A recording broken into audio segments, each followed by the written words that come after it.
All right, today we are diving deep into the world of robotics. And let me just say, the reality of where this is all going, it's way more surprising and honestly, a lot more incredible than anything you've ever seen in science fiction. No, really? Just for a second? When I say the word robot, what's the first image that pops into your head? Something made of metal, right? Probably walking on two legs? Yeah, for most of us, it's probably one of these guys. You know, these humanoid helpers that we've seen in movies for decades. They've totally shaped our idea of what a robot is supposed to be. Okay, but what if I told you that's not really the story? Because the real frontier of robotics is happening at two completely different scales, ones that are kind of hard to wrap your head around at the same time. We're talking about robots big enough to change our world and others so small they can work inside our own bodies. So, in this explainer, we're going to look at how today's researchers are just moving right past those sci-fi ideas. They're not just trying to build cool gadgets, they are designing robots to solve some of our biggest, most urgent real-world problems. Let's start on the big scale, the macro scale. We're talking about robots that can actually exist with us, in our world, in our homes. And this is the work of Professor Monroe Kennedy III. He's focused on what he thinks is the single biggest roadblock to making robots useful. And it's something we all take for granted every single day. See, the push for these kinds of robots isn't just about making life easier. It's being driven by some really fundamental needs. I mean, how are we going to help an aging population live on their own? How do we bring complex manufacturing jobs back home? How do we feed a growing planet? The answer to all of these questions involves robots that can handle delicate, complex, physical work. So what's holding them back? Well, there was this fascinating experiment that really gets to the heart of it. A person was asked to strike a match. Super easy, right? But then they numbed the person's finger. And suddenly, that simple task became almost impossible. It took 4 times longer, and they were clumsy, even though they could still see everything perfectly. And that, right there, is exactly what Professor Kennedy is talking about. For a robot to be able to, say, fold your laundry, or handle your dishes without smashing them, or help with any daily task, it doesn't just need to see, it needs to feel. It needs a sense of touch. Okay, now we're going to shift gears completely.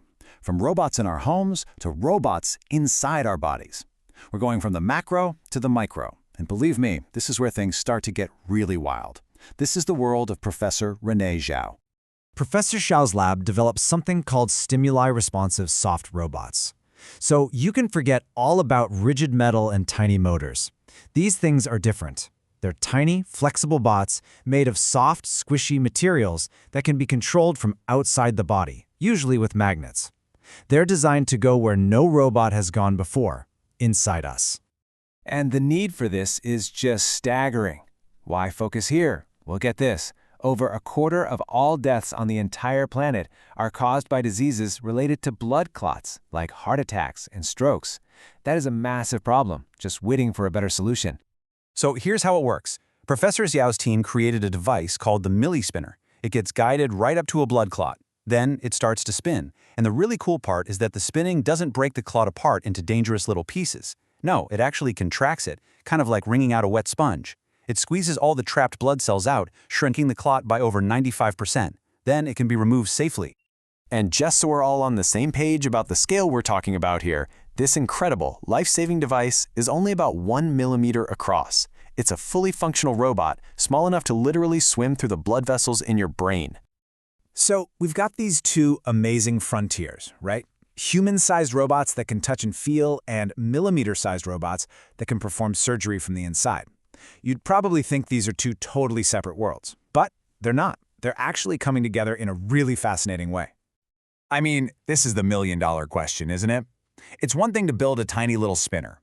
It's another thing entirely to pilot it through the ridiculously complex, one-of-a-kind maze of a patient's brain, especially when you can't even see it with your own eyes. And this is where the two scales slam together. Professor Xiao's lab, they created the microscale tool, the little millispinner itself.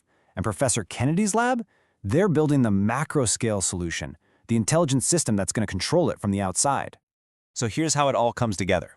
Picture a big, super precise robotic arm positioned over the patient.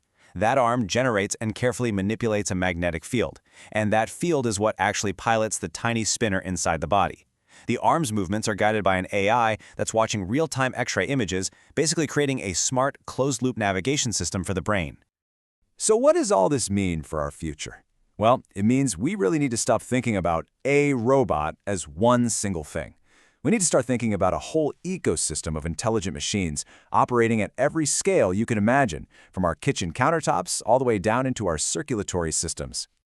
The big takeaways here are huge. First, the future of robotics is going to be incredibly diverse. Second, AI is the glue, the brain, that's going to connect and control all these systems. And maybe the most important thing is how this could completely change healthcare. Right now, there are only a handful of surgeons in the world who can do these kinds of complex stroke procedures. A robotic system like this could one day do them anywhere, bringing elite medical care to rural hospitals and places that could never get it before. It really leaves you with a powerful thought.